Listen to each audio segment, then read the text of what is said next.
Last week, Conservative leader Pierre Poilievre said too many people cannot buy affordable homes before their biological clocks have run out. We will not forget that young 36-year-old couple whose biological clock is running out faster than they can afford to buy a home and have kids. Poilievre has made the comment or similar comments before, but he's facing renewed criticism from some voters and other parties who call his language demeaning and outdated. But his supporters say the issue is real.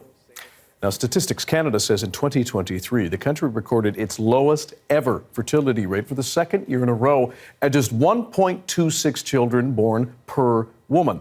BC, meanwhile, has the nation's lowest rate at 1 child per woman. Marina Adshade is an economics assistant professor of teaching at UBC, and she's with us now to discuss this correlation between housing and fertility rates. We appreciate your time, Marina. No, thank you for having me. Is the idea of around just having more affordable housing lead to couples, women having more children? This is such a great question. You know, people think that having housing prices come down is good for everybody, but of course that's not true, right? It's good for people who are renting, who are trying to enter the market, but it's bad for people who own homes because it erodes the value of their homes. And this matters for fertility. And when we look at research, what we find is that people who own homes, when house prices drop, actually have fewer children. And then people who rent have more children. So whether or not house prices changes fertility rates, well, that just depends on which effect is bigger, right? Whether the wealth effect from existing homeowners is bigger or the price effect for renters. But what we know is this: if there is effect, it's extremely small. It's so small, in fact, like one study that was done over many years over countries suggests, you say our fertility rate was 1.26, a 10% drop in house prices would lead to roughly the same fertility rate we had like 2 years ago. And 10% is a lot. That's never going to happen. That's right. So it'd be a tiny effect if at all. Well, so beyond prices, is there a cultural shift, for example, between men and women that plays a role in any of this? I think things have changed a lot over time. But first of all, we have to keep in mind that Canada's fertility rates have been low for like 50 years. It's nothing new.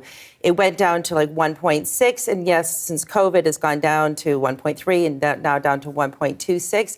We've had a long period of very low fertility rates, and it's a long period of cultural change as well, right? And so a lot of people kind of focus on women's choices, but men's preferences have changed as well, right? As more is expected of men and taking care of children, men also want to postpone having children more into the future. In fact, when we look at surveys, men want to postpone more than women do.